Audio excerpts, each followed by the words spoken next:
Hi, this is Privateer Station, and today we're bringing you day 321 of Russian invasion into Ukraine.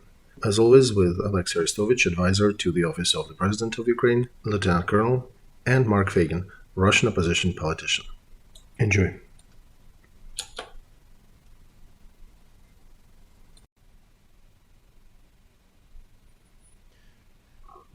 Dear friends, glad to see you all on Feygin Live. It is Tuesday, January 10th, 5 minutes past 10 in Kiev, 5 minutes past 11 in Moscow. I apologize for a small technical delay. Today is day 321 with Olexiy Arestovich. Good evening, Olexiy. Yes, good evening, Mark. We have 153,000 watching us live already. Over 33,000 of you clicked the like button. Thank you for waiting patiently for our next stream. Please continue sharing links to that material online, in forums, on social, in communications. Those people who you think should see that, make sure you send them this link.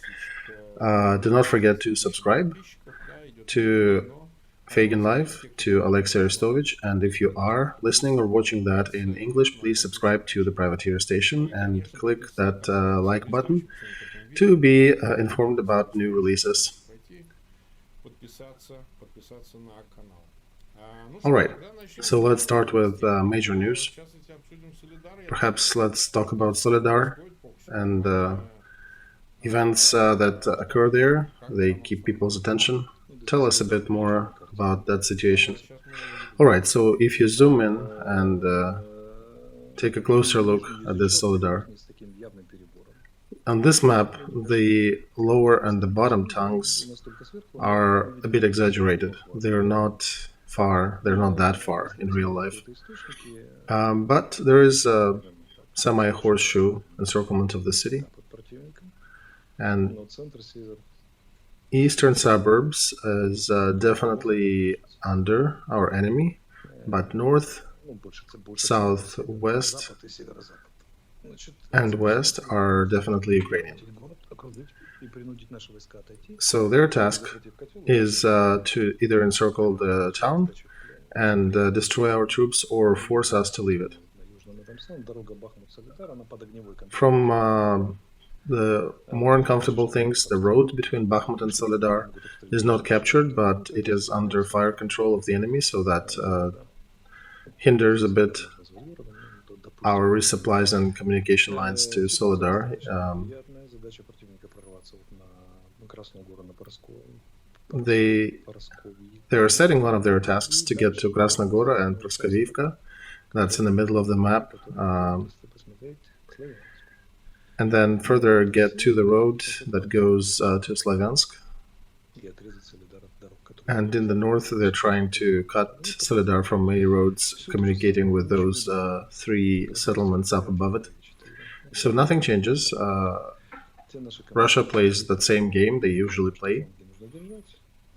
Those commanders on our side who know how to hold the front and who are trained to do that, who do not forget about their flanks, they hold the line rather well. Those commanders who are a little less experienced, they often concentrate on the front, but forget about their sides, and if they do, then the enemy has a chance to find that there is a soft spot there. So, if they manage to take Soledar, it will be a small tactical success that will have no influence on the future flow of this war.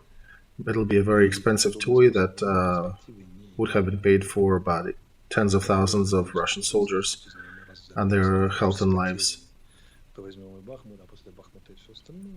Those who were still saying on the Russian side that, well, yeah, we waste people, but we will take Soledar and we will take Bakhmut later. I want to remind them that there are towns like Soledar and Bakhmut. There are probably about 20 more of those on that territory. So if they've been taking Soledar for 4 months, actually almost 8, with all these numbers that they've lost here, they'll have to spend at least 700,000 capturing Donetsk region. the remainder of it, which is seems unrealistic, at least for now. And even if they come out and say, well, look, we got Soledar at least, this doesn't really alleviate the general difficult situation on the front.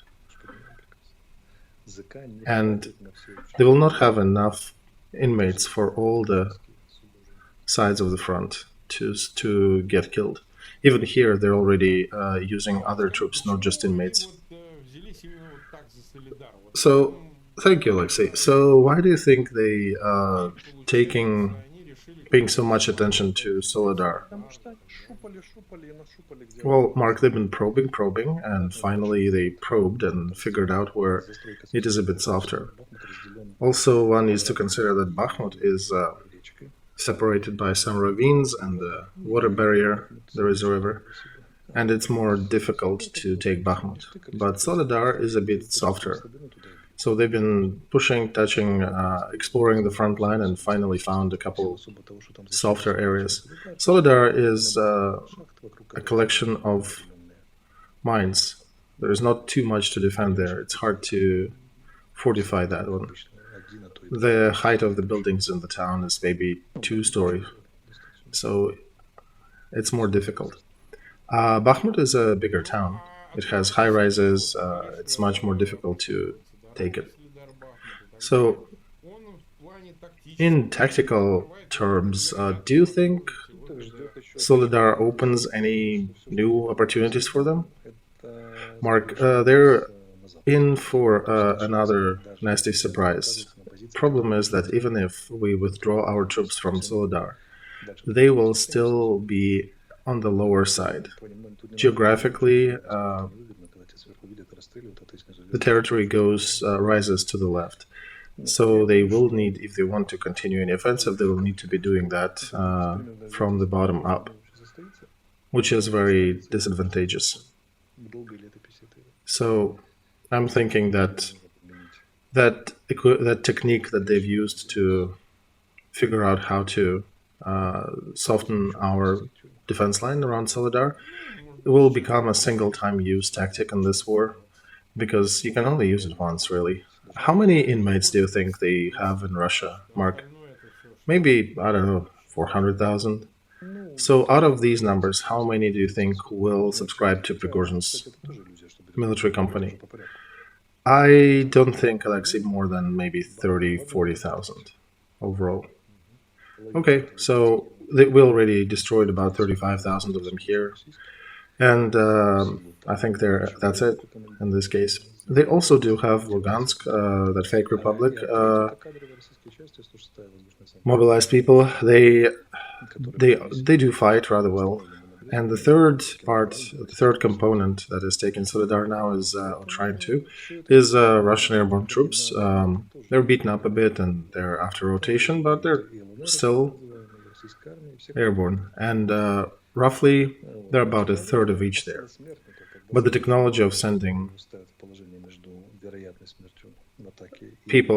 soldiers who will definitely die on the front, who is basically placed between the choice of getting executed right there or going to the fight and perhaps living another day.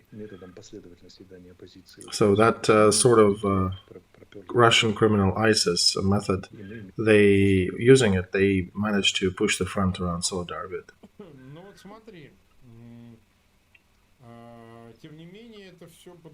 All right. Thank you, Olexiy. And still, it is given as in Russia, it is presented as an operation of PMC Wagner. Prigozhin himself mentioned that several times. Mark, this is over-exaggeration. He's trying to beef up his position, but his actual part in that fight is really to pave the way with the bodies of his troops. They may have artillery and some air support, but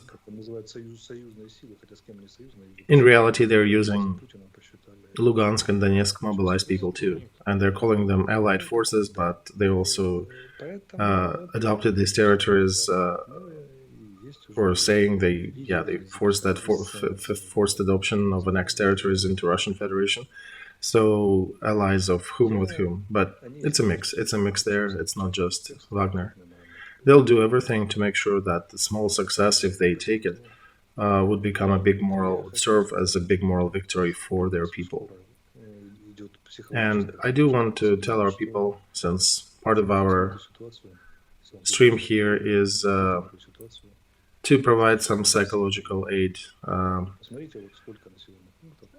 and give a bigger overview of the situation.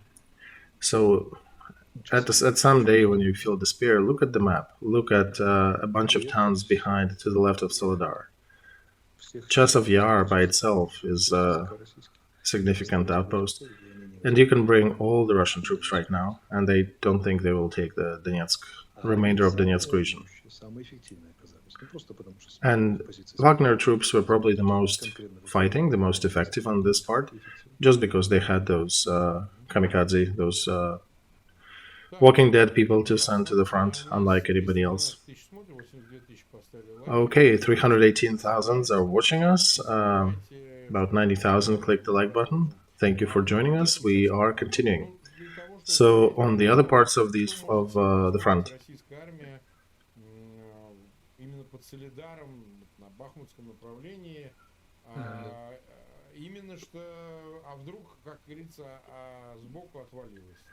do you think there'll be other activities in the area? What else is Russian army doing? Look at this map. They still cannot resolve an issue of Sporna and Belogorovka. Let's bring the map back again.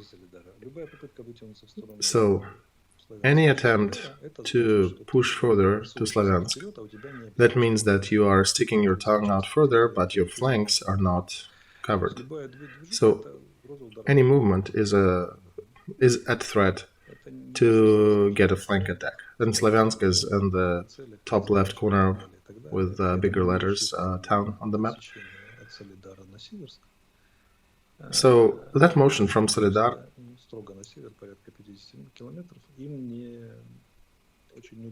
to the north, unless they take the northern parts, see that northern protrusion up above, it'll be very uncomfortable for them to continue any offensive, because we are present in that territory and we will be hitting them if they continue pushing further. Now, if you look at Bakhmut, they're also trying to push there. Our position is more advantageous there. We even go to counteroffensive there, and their tempo has slowed down near Bakhmut. As for Mayorsk, that's near Gorlovka, they're also trying to be active there. They got a bunch of newly mobilized people thrown on the front, and there is a lot of intense fighting near Mayorsk as well. That's basically Gorlovka on the map.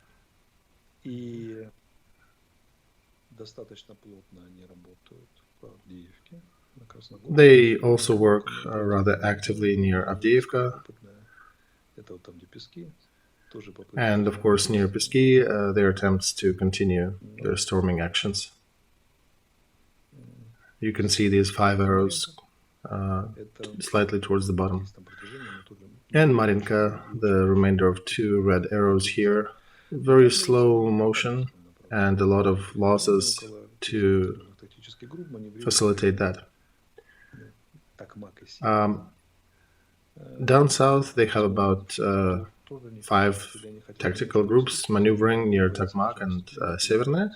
We are exactly not sure if they are preparing for our offensive or just maneuvering not to get hit. But the thing is that with the Russian military school, whenever they feel threatened by our possible offensive, they're trained to do active offensive maneuvers, so they likely will try to probe the front as well. But they don't have inmates and they don't have Donetsk and Lugansk detachments here. Russian army is fighting less intensive, with less vigor, so this is somewhat calmer part of the front. Near Kherson, we continue artillery duels. There are some very good hits where we reached their posts and ammo. So let's go also here near Liman. There is a little protrusion near Жеребец River on the West Sea where there is a little tongue sticking out, the red tongue. But they do have issues because our troops continue to encircle towards Kremenaya and they cannot really continue their offensive forward with us trying to counterattack.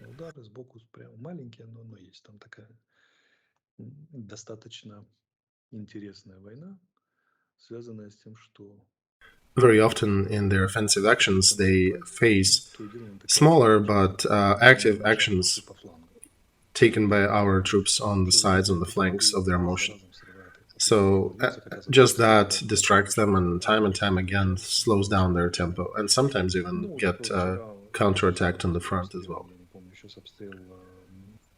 A couple days ago, I think there was active shelling in Sumy region, borderline towns and settlements, and of course Kharkov, Zaporozhye, Kherson, Dnieper.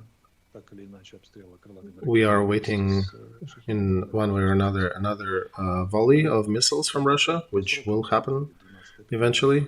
According to the time frame and their capacity, it looks like they're getting to about 12th of January to have the capability to shoot us. They can delay it further, but that's roughly the milestone that we need to be aware of. So to characterize the situation in general, we are in defense. It is somewhat reminiscent of time of May and June when they were taking Popasna and Severodonetsk. And we remember, right, what's happening during that time. We are aggregating forces and then another Kharkov liberation operation happens. But for now, they are on the offensive side and we are defending. But I remind once again, defense, the main goal of defense is to wear out the enemy and to create conditions for your own offensive. So no despair, no major things to worry about. Everything is under control.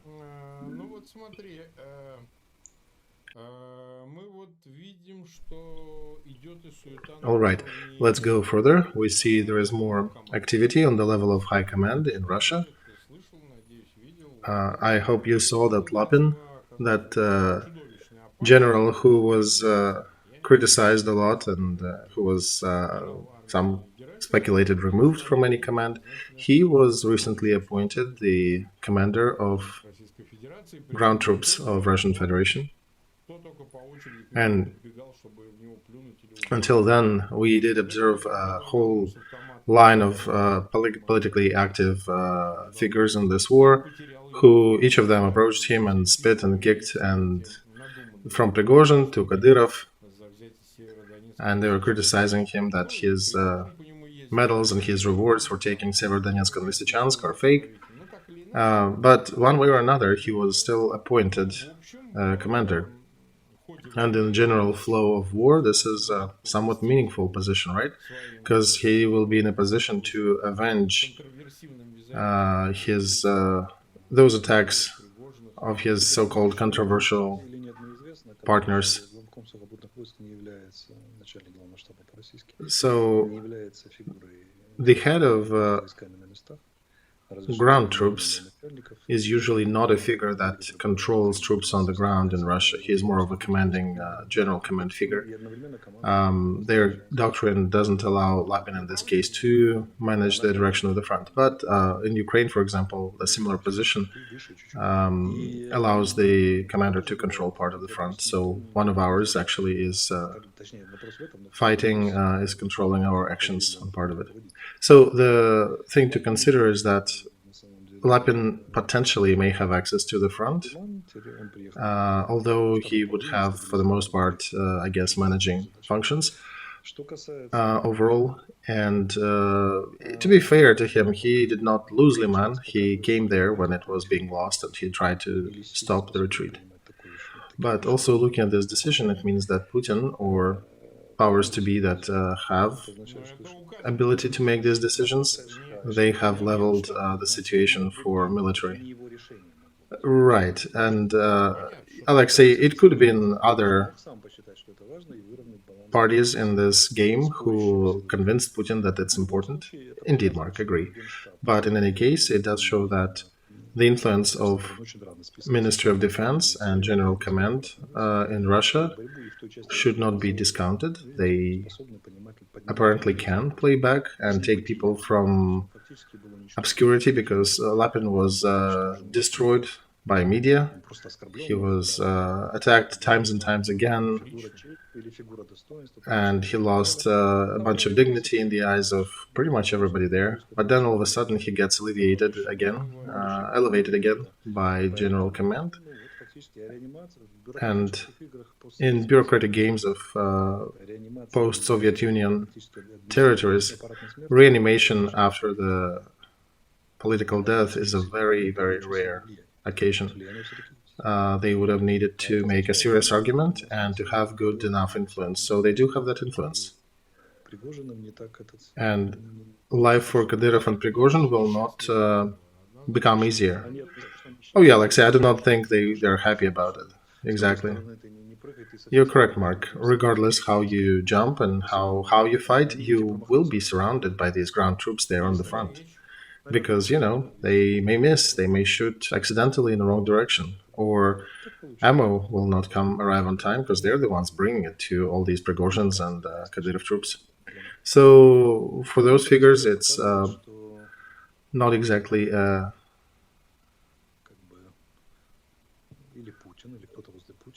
positive decision. It should keep them on their tiptoes. And for us, it tells us that somebody near Putin still understands what balance is and is making decisions to make sure the different sides of Putin's forces around Putin keep warring with each other.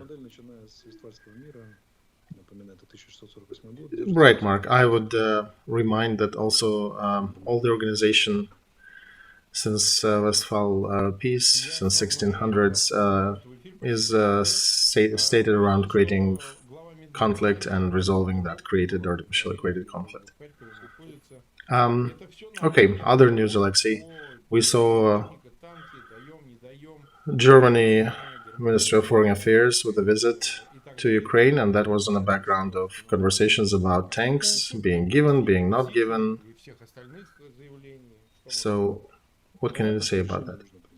Of course, it's understandable now that a decision about transfer of armored vehicles needs to be taken. We understand that this equipment will be used in counteroffensive. And of course, there is moral pressure, peer pressure to go ahead with this. But for politicians to make that decision, they need also to frame it and take it in the most opportune moment, and consider their election campaigns, and also hopefully attack their opposition and their campaign and fortify their own. So they're now basically looking for a way to make that decision and get the most wins from making it. And they're going through discussion, essentially. I think Rammstein on the 20th will show everything. We'll see the conclusions and the decisions coming out of that. I connect Rammstein with the media noise around it, because Rammstein is always a milestone, and everything that you're ready to proceed with is better to do it during Rammstein, because that'll make a bigger splash in the media. Let's say Germany made a decision to provide armored vehicles in a certain amount of time. And on the 11th, everybody jumps for joy and says, yay, that's a good decision. And then Rammstein comes, and just a week later, there is another news and other countries giving more supplies and more armor. So they're taking time to make a formal announcement and announce nomenclature and quantities to find the most opportune window. Likely it'll be Rammstein, and it's clear for me they're just figuring out the best way to compete in the media sphere. Frenchmen made announcement, Germans follow them, Brits talk about Challenger. Czech Prime Minister signed the gun of a tank. America is making statements in this regard as well. So we see them competing who will help most to Ukraine with armored vehicles, and we are sincerely glad that this competition is going on. All right, Olexiy, it does. We know that they already are supplying some armor, right? Bradleys and Marder. That these vehicles exist. Earlier we talked about them as perspective, and now we're talking as actual facts. Yes, Mark, we do have armored personnel carriers. We also got messages now about striker vehicles being possibly supplied to us. This is a good vehicle-based, wheel-based vehicles, the whole family of those in the American military. Here, more interesting is the question of tanks, because earlier all the tanks that they gave us were old Soviet tanks, refitted. Now we're talking about the real Western tanks. And they've been talking about Bradleys and others that they're not possible, and now, look, they're already transferring it. Bless you, Mark. Thank you. All right, another piece of news. I'm just reading here that Zelensky took citizenship from Medvedchuk, Kozak, and Derkach. Have you heard of it? No, if they just announced that, then no, not yet. Yeah, this news is just unfolding. I'm reading different channels that indeed different media sources confirm that Zelensky took away their citizenship. And I'm watching a video with Zelensky where he says that he took away Ukrainian citizenship from these figures. So it seems like this process is also going, right? Yeah, it did. And by the way, one of them was the member of the National Security Council and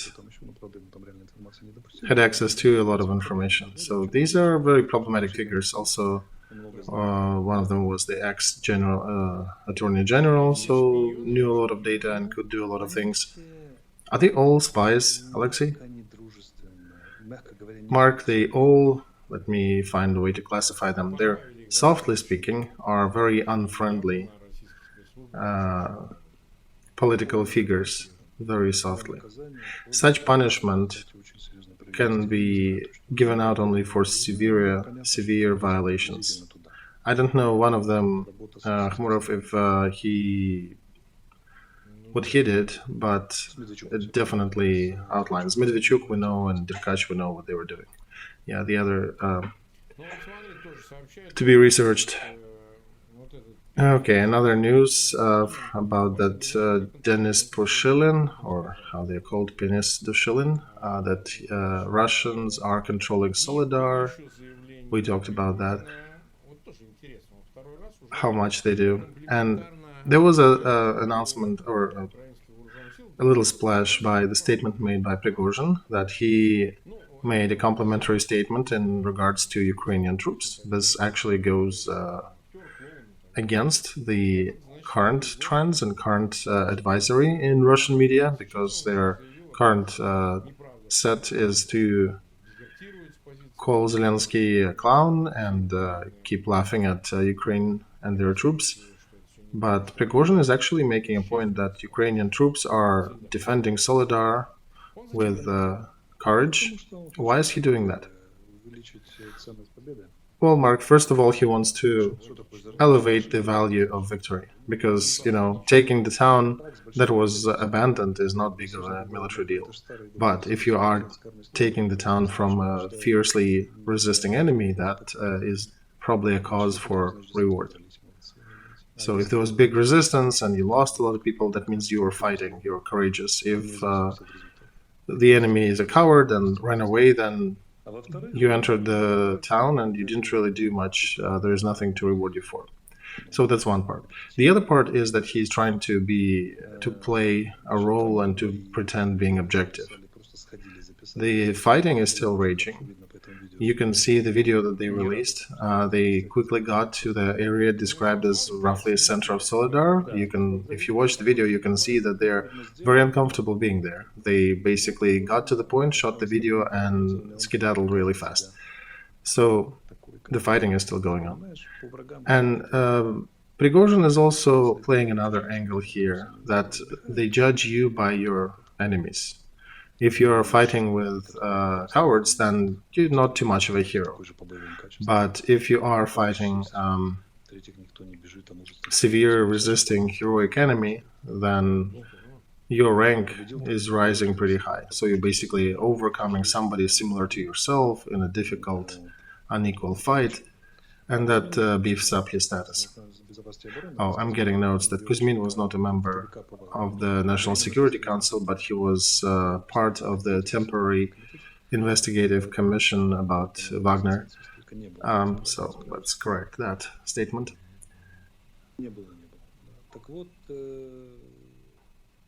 So this is a play, I believe, on Prigozhin's side. So does it give him points, basically? Like, for the internal consumption. Look, I can do that. So he wants to beef up the price or the value of Soledar. Mark, yeah, he's coming from the gang and prison part of the world. Those real men, they don't really like talking about their enemies as weaklings. He is really pushing the story of tough guys fighting to the last breath, standing on both feet, and they're fighting just the enemy that is just as tough. And he is also a proponent of a flow where they state that do not be too optimistic. We are fighting with a very cunning and strong enemy, and it is a difficult war. It is one of the positions in this war, one of the media positions. And we do have people on our side who are saying that same thing as well. They're saying that, look, Russian army is not nothing. They're serious fighting group. They're a serious force to be considered with, and we should be careful, and we should not be too optimistic about our capacity to push them out. So this is just another play in this whole war, and it's very often rather far removed from real situations. And in case of Prigozhin, first of all, he lied. We do indeed have a couple of detachments that left their positions near Soledar. They are not doing it now. We corrected that, but before there were some detachments that withdrew to the better positions, what they considered to be better positions. The ones who said that, yeah, we don't like that position, let's just move a couple miles to the west. Even though Russia was not doing firewalls there, they didn't have enough artillery. They just had inmates walking with machine guns and rifles onto their positions. And in these conditions, a well-trained commander can create a proper line of defense, can fortify the flanks, put a couple machine guns and key points, observers, and then you can defend your position for the whole year, as long as you get enough ammo. But, our army, it also has different people in it, and there are people who, looking at that, decided, oh, enemy, let's move a couple miles back. Now, there are not even 5% of people like that, but on occasion these things happen, and then their neighbors' situation becomes much more difficult, and the enemy pours into the breach. I understand, Olexiy, right, war is war. Yes, Mark, so we cannot boast that 100% of our troops have super-duper preparedness. They're all experienced and all amazingly trained and all super heroic. Remember, we did take that legislative action against those who are retreating without orders from the front. So yeah, it was not for nothing. We had reasoning. Zaluzhny pushed for that for a reason.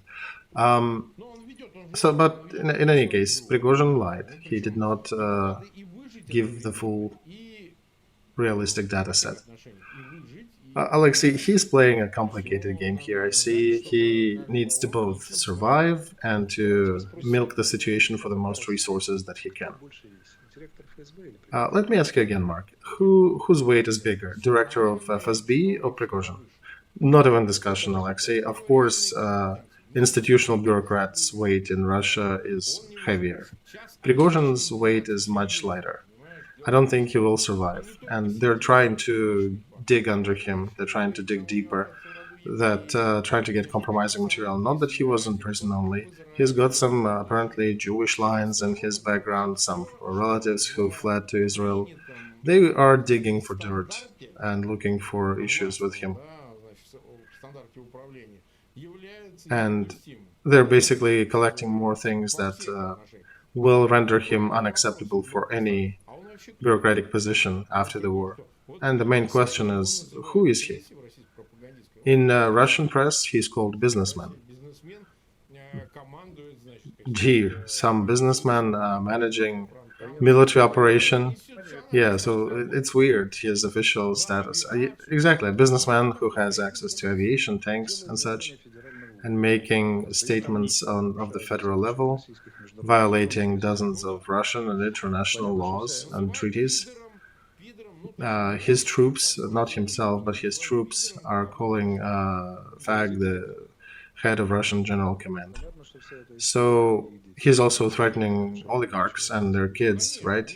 We understand that this story is causing a very severe case of idiosyncrasy with everybody related to Russian structures of power. You did mention that he was somewhere on the fourth or fifth rank, removed from the top.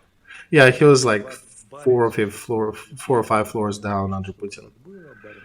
Exactly. So, Mark, basically, as long as Putin wants him to be entertained, as long as Putin entertains Prigozhin, Prigozhin lives. The moment Putin gets disinfatuated with him, Prigozhin disappears. So Prigozhin is trying to do what he can. He is trying to become a media figure because that creates some illusionary chances to be known that he may be useful somewhere in Africa, he may be useful here on the front, so he's trying to play and be a useful figure. But he also is gathering those ultra patriots around himself, probably like criminal ISIS version of social setup, and that's his angle. That's what he is mining. We understand that the question is about his survival, right, Olexiy? I think he will go to grave. So, Mark, it's difficult to discuss him as a perspective figure in the post-war world. Probably like a factor, a figure of this war, but not a figure of the post-war setup. Okay, Olexiy, another piece of news I wanted to bring today. There is a situation heating up in Armenia. I have some contacts among Armenian politicians who organized pressing of a military base in Gyumri. In Gyumri, yes. It is their work. They're called National Democratic Pole of Armenia, and they're very anti-Putin and anti-Pashinyan. And suddenly, Pashinyan makes an announcement at the end of their activities that Armenia will not participate in Commonwealth Security Treaty Organization with Russia in the training maneuvers, and that Armenia may also go for changing its mandate within this organization. And Armenia is saying that they may actually turn to United Nations to get United Nations peacemakers instead of Russian peacemakers who never come or never do what promised. So, yeah, Aliyev came out also, Azerbaijan, and said that we're not interested in military action against Armenia. Those who accuse us of this, they're peddling war, they're just warmongering, and that's not in our scope.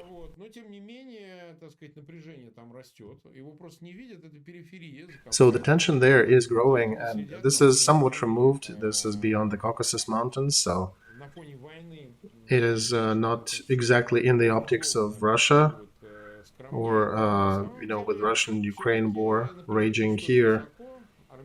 This is a conflict. Armenia is very pissed that they were dumped by Russia, and we expect that something of a larger scale, some disturbance may happen because Armenia lost soldiers in this conflict, they lost territory. Now Azerbaijan is finishing up Karabakh, that Alachin corridor. There are a lot more questions about other connecting corridors and roads to that area. So that could be the weak point where Commonwealth Defense Organization might start toppling. And yeah, as you said, Mark, he is not letting organization to do the training on his territory. So that's a sign that this organization is dying. We discussed this Armenian problem earlier, and it's a pretty significant turning point in their history because they need to make a decision to establish good relations with their neighbors, with Turkey and Azerbaijan. Exactly, Olexiy, they need to start talking to the neighbors without any Moscow aid. And exactly, Mark, and the key to resolving that situation is exactly that step. And if there are any people in Armenia still relying or hoping for any help from Moscow, I think that's more of a medical issue than a realistic political issue at this point. But Pashinyan is the political leader who placed himself in the corner by playing with Moscow and playing with their militaristic groups within Armenia. He actually has a chance to take Armenia from CSTO and establish good organization, good relations with the neighbors, and re-establish itself as the country in this region where it is located. So he has this historical chance. Will he be able to do that? By a situational approach, probably, step by step, because he's kind of slowly evolving to making that decision. The thing is, Mark, that they're being awaited eagerly in Azerbaijan and in Turkey as a partner. They don't even need to convince Armenia about some. Armenia doesn't even need to convince these neighbors to work with them. Both neighbors are ready to work. They already have the offers on the table, but that inertia and mythology, the government mythology, is still acting, still has force. Mark, I have two more news. Short news, but they are witnessing a very good change. Okay, please. So first, today was a dramatic announcement. China, a couple years ago, got into a diplomatic scandal with Australia, as the result of which there was a strategy of Five Eyes, watching China activity in the region, right? So they quarreled with a lot of countries there, and there was a lot of attacks and withdrawals of ambassadors, and China slapped sanctions against Australian coal back in the day. So they lifted these restrictions, and they already placed first orders with Australia. Regardless, by the way, this is happening when Russian Federation has put their coal on sale and is offering to sell everything that China needs to China. What is it telling us about?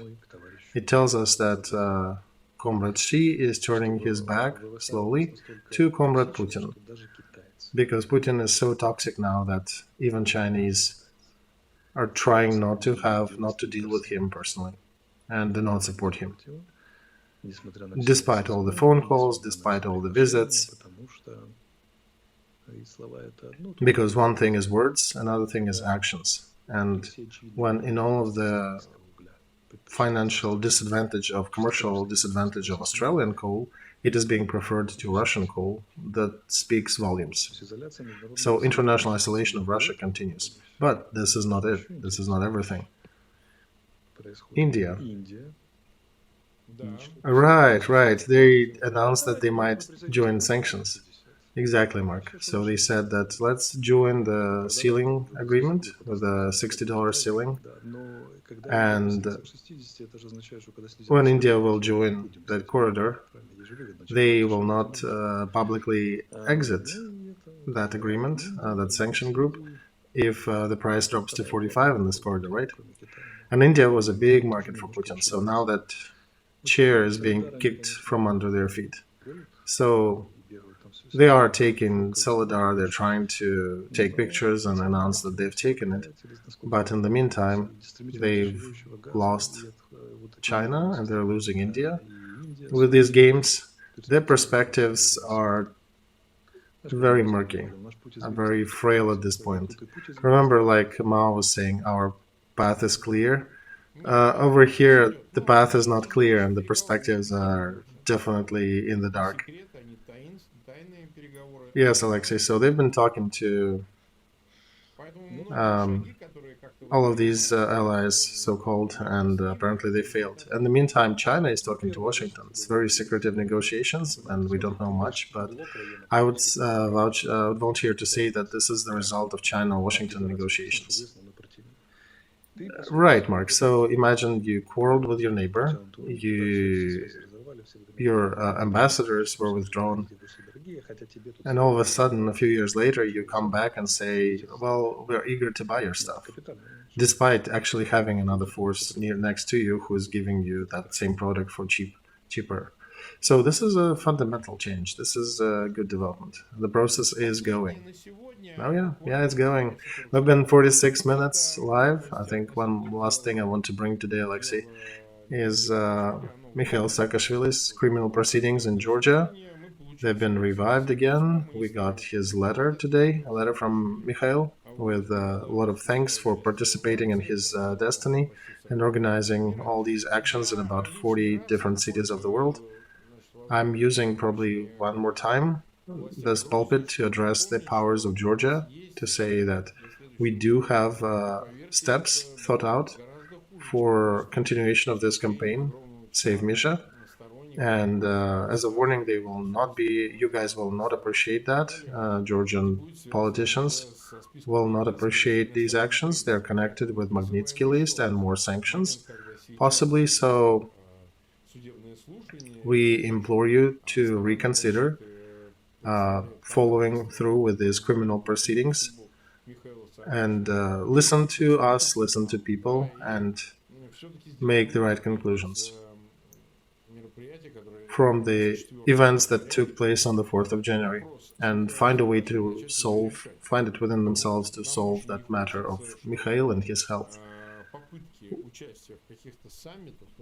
We generally would not want to have Georgia facing similar actions when they try to partake in some NATO summits or EU joining summits and, put the flourish of protests around their embassies and around these summits against Georgia. So we suggest Georgia should not be worsening that situation and reconsider saving the life and freedom of a known person. Alexei, I think, will join my statement in this. Yeah, Mark, I share your sentiment. Save Misha. That's all what I'd say. Okay, you guys, over 400,000 are watching us live, clicking the like button. Thank you for doing it. Thank you for sticking with us. Please continue sharing and subscribing if you have not done that yet to Feygin Live, to Olexiy Arestovych, and of course to the Privateer Station if you are listening or watching that in English. All right, we'll see you on Thursday, right? The day after tomorrow. Okay, and we'll discuss what other news will come up. Thank you, everybody.